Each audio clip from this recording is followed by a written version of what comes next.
I grew up such a fan of sports memorabilia and sports cards, and I'm really excited that this show is both going to highlight that as well as the awesome entrepreneurs that make it all possible. Let's do it. Ladies and gentlemen, we have my good friend here on Talking Shop, Mike, aka Pullwax, aka Miami Legend. Welcome to the show. Buster, man, thank you so much for having me, dude. I'm pumped, man. I'm pumped. So first thing I want to talk about, you were just alluding to it beforehand, but the trajectory of cards, and you come from the sneaker world over the last few years. How do you see that correlation between the two? Because I'm sure a lot of people, especially those who are newer into the hobby, are also very familiar with that sneaker space. For sure. It really is getting crazy because obviously it's a supply and demand thing. You know what I mean? So, when Prism came out, there was a limited supply of it. So obviously the demand outweighed the supply, which made the price go up so much. Now you're going to see more supply, but you're also going to see more demand. So I compare it like to all the sneakerheads out there that are getting into the hobby, that were into sneakers before. I compare it to kind of like where the Yeezys were, like when the Turtle Doves came out. There was a very limited amount of them. They came out for $200. They ended up reselling for $2,000, and everyone was going crazy and you couldn't find them. That's kind of where Prism is right now. Prism Hobby, 1920, even the blaster boxes. I mean, dude, how can an $18 product sell for $400? Like, think about that. You know what I mean? That's 20x. It's incredible. And we see this with, obviously individual base cards as well. You look at a LeBron 2012 Prism card that was selling for a couple dollars a year ago. And now graded, it's selling for sometimes thousands. It's insane. A LeBron James, Topps Chrome PSA 10 rookie a year ago was $1,000. And today, the cheapest you can find them is 13 to 15. How did you get your start? How early did you see the card game kind of percolating and realize that you had to jump into this? And how did you jump into it? I wish I wasn't so blind because I should have been in this a little bit earlier. So I was collecting cards as a kid, like starting at like 8 years old. I was collecting cards, and when it was LeBron James, Melo, Wade rookie year 0304, I was like heavily into cards, like SP Authentic, SPX, like really like I pulled my biggest pull back in the day was a LeBron James, Carmelo Anthony, Michael Jordan triple jersey patch. It was the sickest card ever. I ended up trading it for a Joe Namath helmet, which is like somewhere in my house. Right. Wish I never did that. It's not even that the card is worth so much as it means so much to me, pulling that so long ago. But I was into it, from the get-go. Sports is my passion. I love it more than anything. And as a kid, my goal was to open up a sports card store. That's all I wanted to do. My mom was like, be a doctor, be a this, do this. I'm like, mommy, from a little kid, I was like, I'm going to open up a sports card store. And she's like, no, you're not. Blah, blah. And when, I got into being like an entrepreneur, I mean, I was always working like 15, 16 years old, but like at 21, I was like, okay, I'm going to do something. I'm going to open up a business.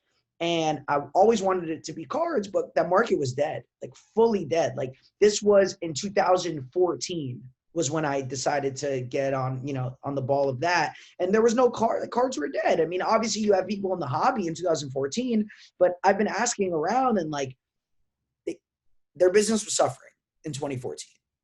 I was buying, but just as a collector, I didn't make a dollar. For sure. And obviously you had your collectors and you still had the space, and Panini was releasing product. Look, like 13-14 Prism is the hottest box that you can find in Giannis's rookie year. You know what I mean? So like obviously it was around, it was getting made, but the demand wasn't there. Right. So long story short, I had two good friends of mine. They used to work for Pullwax. And basically they were like, get into cards in like 2018. And I was so focused on the sneaker path, and I was so focused on making Sneak Peek like a global huge brand that I didn't really take the time into really doing the research and understanding what they were saying. And I really regret that, obviously, because my life would be completely different if I started in 2018 opposed to 2020.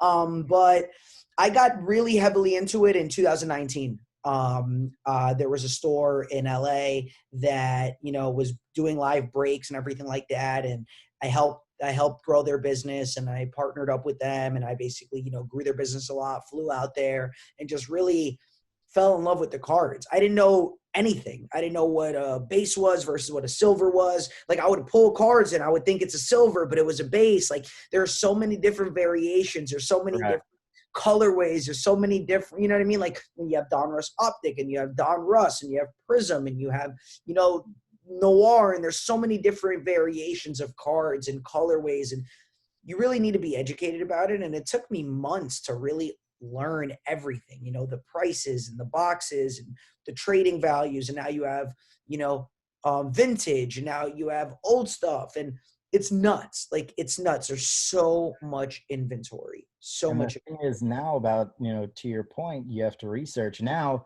you have to research every single day, because if you take a week off, the market's in a different place. That's how fast it's moving, and that's how much prices are going up. You take a great example from the last few weeks is Damian Lillard. His rookie card was a few $100, PSA 10, what, 600-700 a few weeks ago? I bought a few at 550.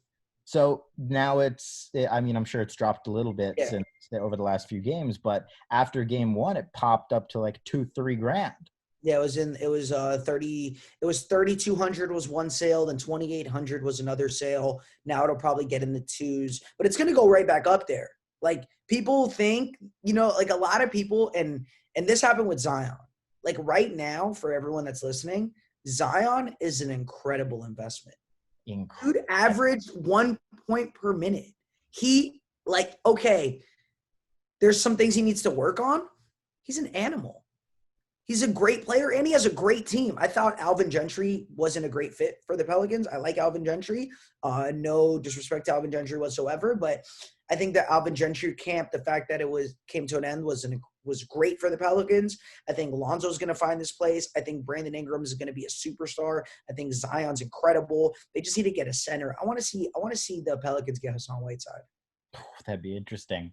I know you're obviously a big Whiteside guy from the Miami days, but why do you think Zion went down in value? What is the reasoning behind that? And how can people do as much as they can to stay away from getting burned? Because I know a lot of people who bought Zion heading into the bubble and then unloaded him afterwards, which I think part of the trick is to not sell unless you're up, unless there's a better investment. But what are your thoughts on all of that? So this alludes to the trajectory of the sneakers. It's all hype. Everything is hype. It's a domino effect. If everyone's saying, buy Zion, they're going to buy him and it's going to go up. If everyone sell Zion, it's going to go down. It's very similar to sneakers. It's not that there's gold in the card or diamond in the card or there's an actual value. It's all about perception. It's all about what the investors are saying. It doesn't even necessarily have to match up with what's going on the court. That's something that people don't understand. It's a strong misconception with cards. Karl Anthony Towns is way better than a lot of the players that sell. But Karl Anthony Towns plays in Minnesota, and Minnesota doesn't have a great market. So there's so much different. Definitely not in the playoffs. There's so much different variations. As far as Zion Williamson, I really think that, of course, him not making the playoffs, that hurt his stock. I think that him looking a little heavier hurt his stock. I think that most importantly what hurt his stock is everyone saying the market. Like, when it goes from 800 to 750, people start panicking. Then it goes to 700, then people start really panicking. Then it goes to 600, everyone's dumping it. You know what I mean? Like, it's just the way it goes. And the smart people that held on to it, it's going to go up. And my advice to everyone is this. Everybody comes from different backgrounds. Everybody has different bankrolls. Everybody has different investing strategies. So obviously one man can hold on to a bunch of stuff and it won't hurt him when another man has bills to pay. So if you're making a profit, whether it's 10%, 100%, 1,000%, don't be scared to take your profit. I feel like a lot of people are so scared to make that because they have the FOMO of missing out on, oh my God, what if this goes to 2K? Oh my God, what if this goes to 3K? But don't think like that. Let the other person make money. Like, make your money and sell. The best feeling is making money and then the person who bought it from you makes money. You don't want to sell a card and then it go down. That makes you look terrible. I want every single card I sell to go up in value after I sell it. 100%. Why I wouldn't love it too. I love that. why wouldn't somebody? Like I remember I sold a bunch of Prism rookies and graded, and in March I also sold a Kobe rookie, which I definitely shouldn't have. Fortunately, I had two, but I sold one, and I quadrupled like 3 days later. What Prism did you grade? What's up? What Prism rookies did you grade? I didn't grade them. I bought them graded. Oh, you bought them graded. I bought them graded. I'm actually about to do my first PSA submission, but I'm nervous. I know it's not as glorious as people make it out to be. You're gonna. I'll help you with it. I appreciate that, but yeah. So that's that. But you know, again, you always want, if you profit, you're a winner. 100%. Like there's no difference. Misconception. There's no difference in profiting 50% or 100%. Everybody's a winner. Agreed. Definitely agreed. I want to play Buster here for a second. What was your biggest card purchase? My biggest purchase of like one card. Anything, one transaction. It could be 100 cards. It could be one card. Your biggest transactional purchase. I bought big Pikachu lots. Really? Like I'm super deep into Pikachu. I even got one just laying around. I don't even have my cards. Is that a PSA what? This is a 9 first edition Neo Genesis. Okay. Random Pikachu is just laying here because I'm sure I opened a package one day there. But yeah, I bought Pikachu lots. I'm the biggest believer of Pikachu being the Michael Jordan to Charizard's Honus Wagner, and Pokemon being the biggest entertainment brand of all time, 90 billion grossed in the last 20 years. You know, the fact that Pikachu can't tear his ACL, like he's going to continue to be the star in movies, the star in video games. He's not going to get a DUI. Like he's not going to make a divisive political statement. Like Pikachu is like vintage basketball, except he's still playing. Yeah. That's how I look at Pikachu. So I love that. That's a strong point right there. I didn't think about it like that.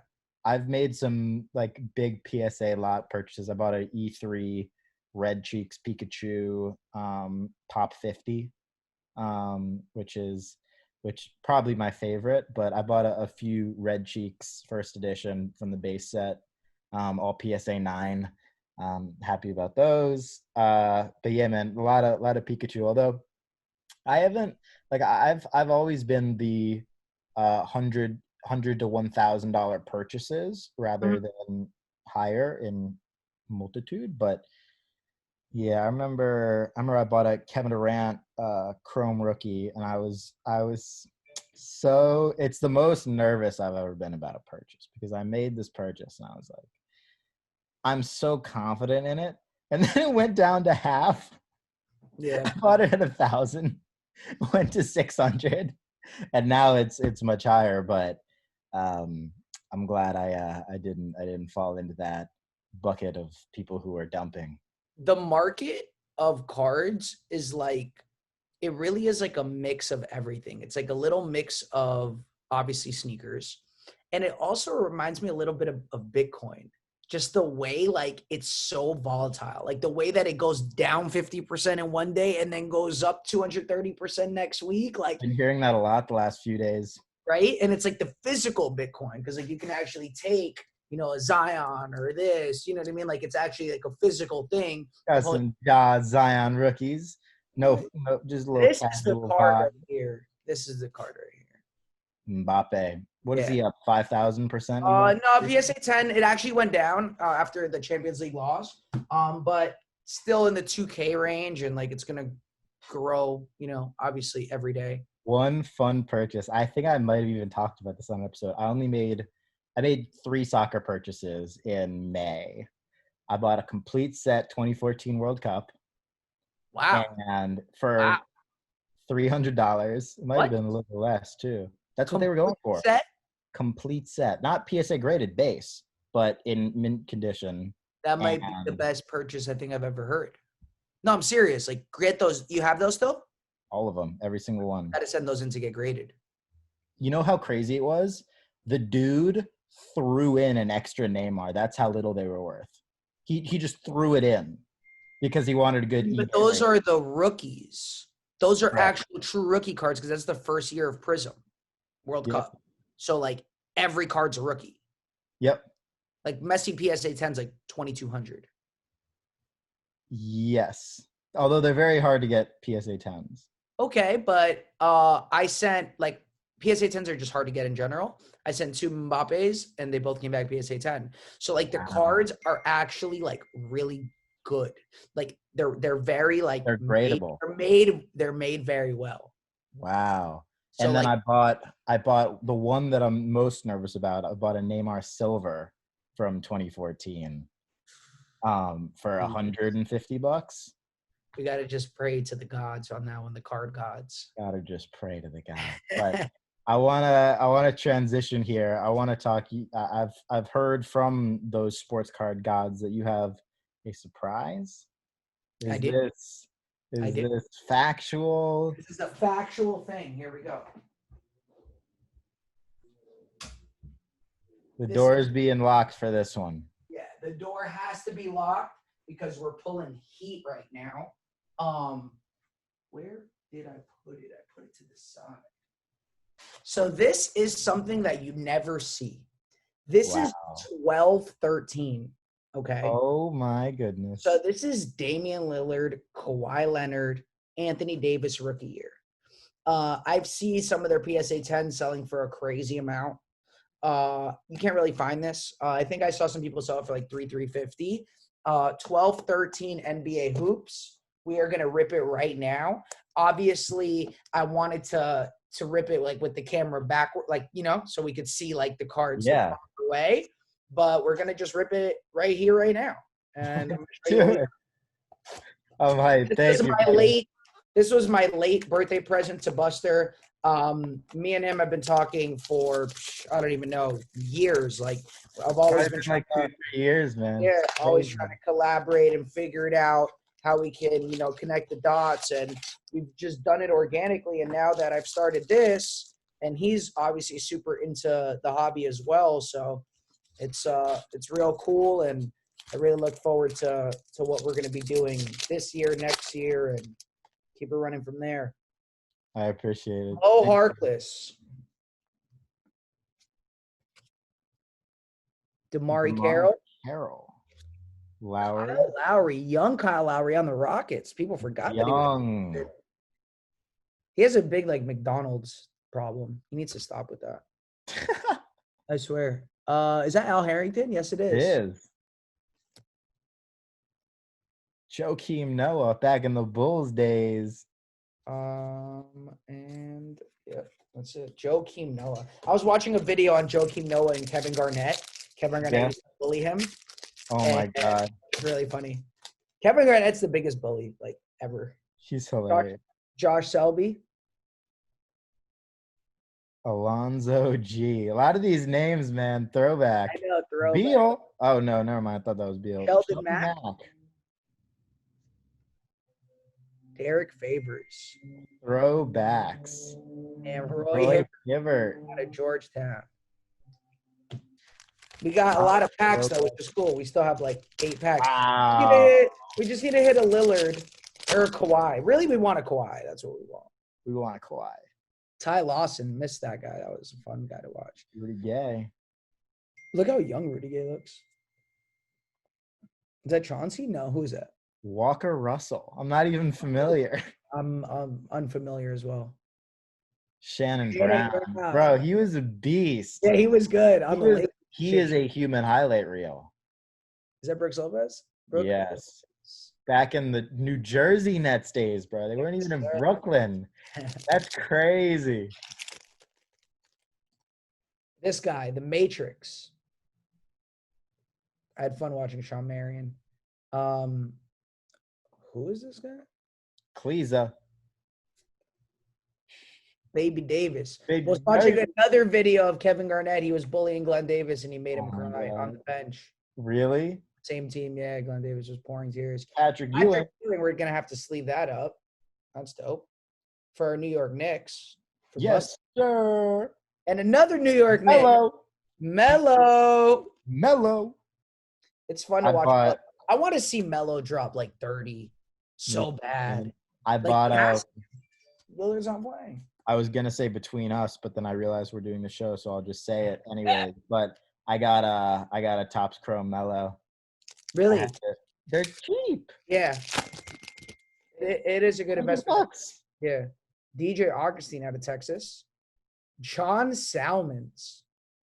Oh, I thought Raymond Felton, former Knick. He was one of my favorites growing up because he was always the Knicks point. Mark Jackson, Pow. Good old Pow. I love to see what Pow's doing. Yeah, I honestly completely forgot that we were still shooting an episode. I low-key thought we were just hanging out for a second. That's the goal, man. Drew Holiday. He can be so good. Drew Holiday can be so good. Oh, you're pointing at Jose Calderon. So good. But Kenneth that was Faried. That's got to be a rookie of his. No, 11, 12. Year? 11 was his rookie year. Got it. The man, and then his counterpart, Nene. Throwback. Al Jefferson. He was dominant. Big Al. He was 15 and 10 every night.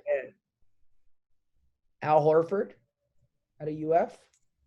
All right, let's stop playing it. Dude, it's crazy how many packs. No wonder this blaster's expensive, dude. There's usually a blaster's 4 packs.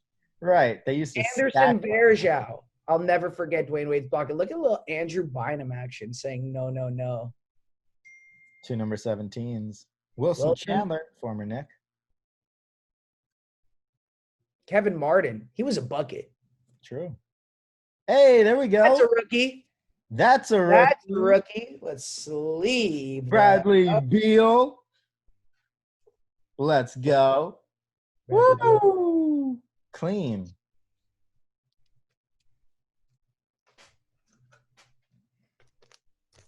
Got a lot of nice rookies in this class. Oh my God, tons. This was a sick class. So we went through all those. And a modern class too. A sick modern class is so different. 100%. Because you have all their Panini cards. Zebo. Who's this? Oh, Josh Howard. Chase Budinger. Wow. Arizona. Iman Shumpert rookie. Iman.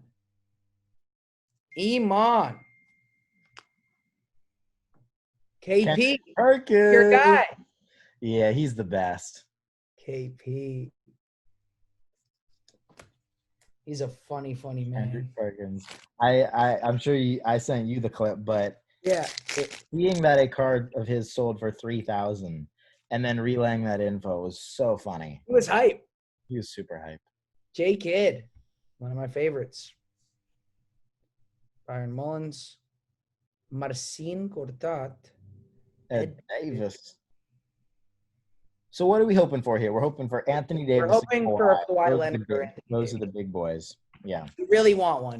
Actually, we really want one. B list is Beal, which we got. Kawhi, AD, and Lillard's on the A list. Sheesh. Usually a hoops blaster isn't too expensive, but now every sealed wax is expensive. Nothing is cheap, especially basketball. The best investment was sealed wax. Correct. But now you're starting to see people lose and stuff like that on wax because it's so overpriced that people are buying in and then it'll go down. You know what I mean? So right. It's not, but before, in May and all those things, anything you bought, it was Bro, Prism retail was $300 a couple months ago. Yeah. I was paying $400 for Prism Hobby in December. It's $3K. Holy cow. And I was able to buy a lot. Lou Will. Well played. Chris Duhon? I don't even know Caleb Canals. Oh, Chris Bosh. That's dope. Throwback. I love Chris. Miami legend. All right, come on. Let's cut the crap here. Kawhi Leonard one time for the closeout. Jordan Hamilton. One time. Byron Scott. Clay. Is that a Clay rookie?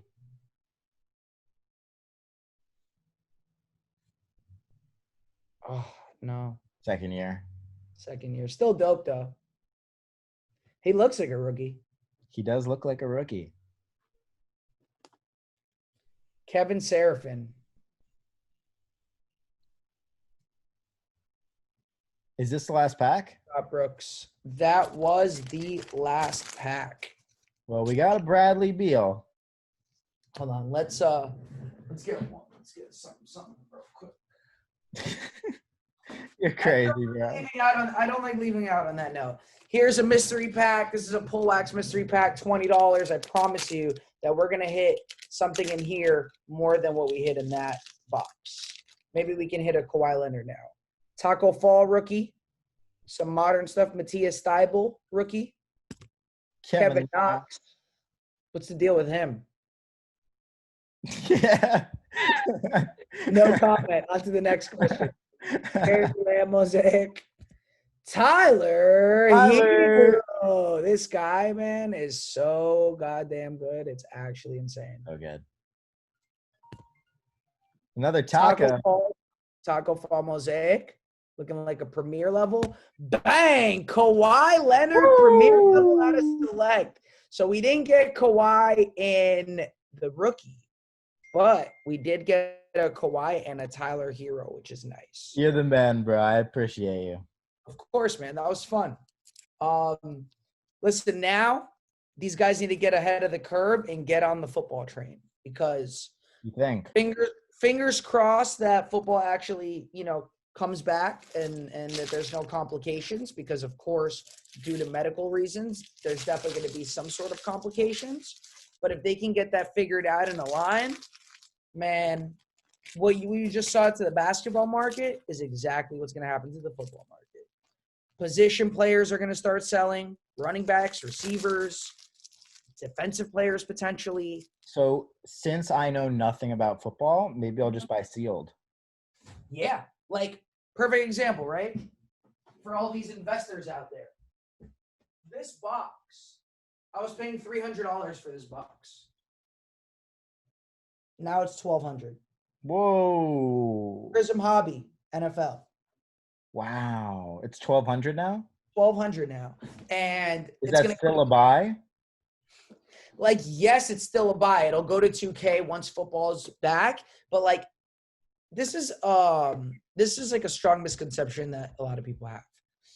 You need to be able to have like a channel or a network or clientele to be able to sell this for that price. Of course, you can hit eBay, but eBay is going to hit you with the fees that's going to take away from your profits. You got to take that percentage off the top if you're going to go there. Yeah, exactly. So like, I think there's other better buys than this. I'm not saying that Prism Hobby is not a buy at $1,200. It just, you have to lay out a lot more coin and it's a harder of a sale. I really like this. I really like Optic. I think Optic you could find for about $400 right now, $450 maybe, and this will be a smooth $800 box, easier sale, and you can buy more for your buck. You get 3 optics for the price of 1 Prism. That's why I say this is better. Listen, if money grows on trees, get Prism Hobby, but if it doesn't, Optic's a better investment. So interesting, man. Yeah, I mean, a lot of it's going to depend on whether it comes back. And also, I think the best time to buy basketball is going to be when the season's over. Because it's all John Moran of the NFL. Well, I love that he's in New York. John Moran of the NFL. This right here is my number 1 investment. Daniel Jones, Prism rookie. Incredible. He looks so good. He put on like 10 pounds at camp. He has Saquon. They fixed their offensive line. Darius Slayton is an incredible receiver. Golden Tate. Like, I love football more than any sport. And I'm a Giants fan, so I love hearing this. Shout out to Ryan Shazier right there to the right of me. Like, football is my favorite sport. I love it more than anything. I love basketball. Don't get me wrong. I play basketball. I enjoy basketball, but football is definitely my favorite sport. Super, super geeked and excited to have it. I feel like I think a bubble's a requirement. Like I think that they could just do it their way. And I think they're going to have to shift and adjust, but there's just too much money out there for the NFL to not happen. So they'll figure it out. I think so too. They got to. They They have got to, man. So what I want to talk a little bit about your store again before we close Sure. this one out. Where is it going to be? When is it going to open? I'm going to come. I'm going to spend a month in Miami because I'm doing a month in LA, a month in Texas, and then I might just go straight to Miami after that.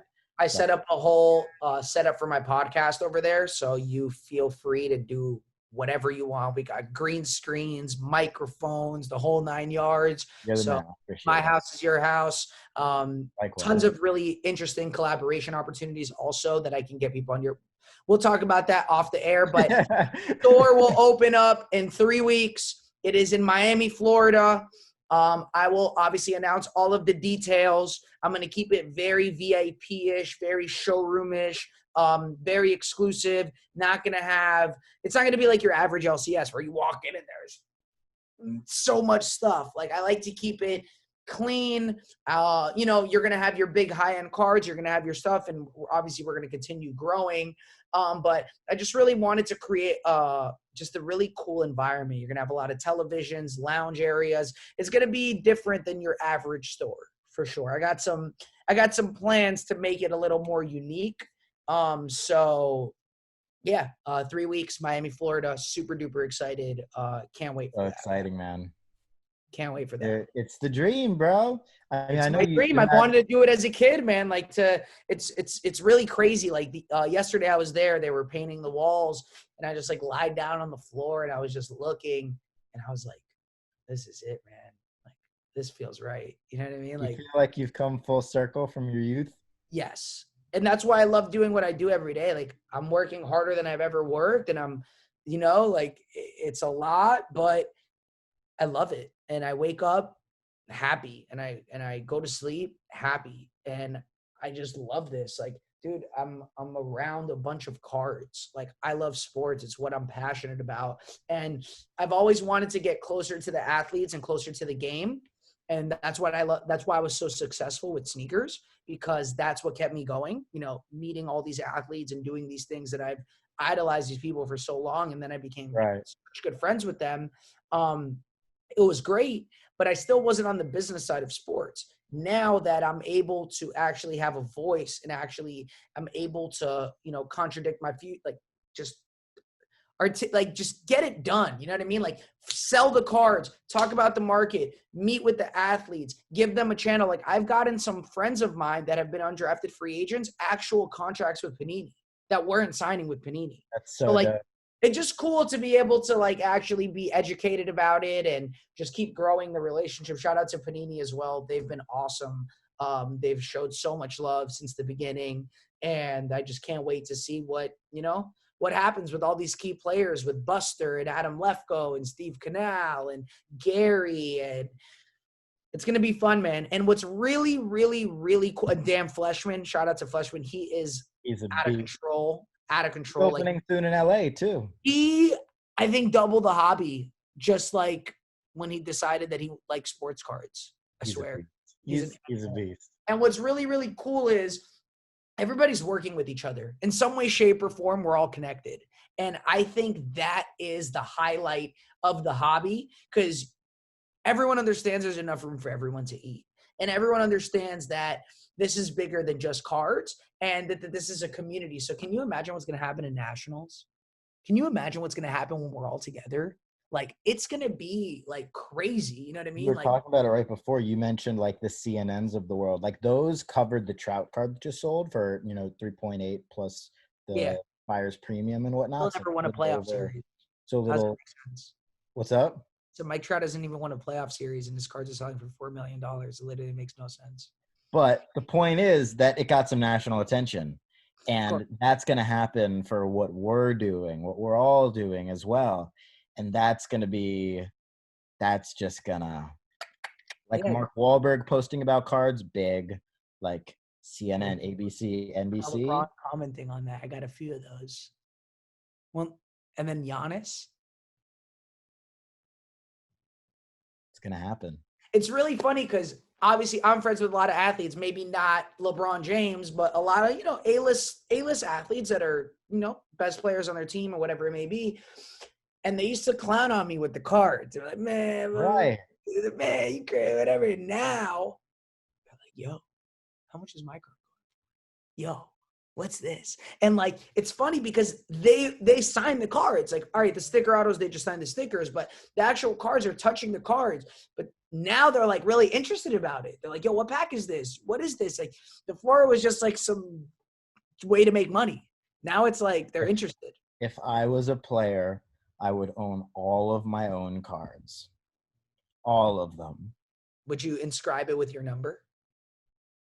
No. But I would own them all. I would own as much of the market in myself as possible and sell when I retire. And that's it. When you take the Knicks to the playoffs. Yes. When I sign after I go out and win MVP and the title and all that, that would be a good selling You point. have a Buster in NBA 2K, create my player. Yes, I'm a baller there. What's our rating? There. Yeah.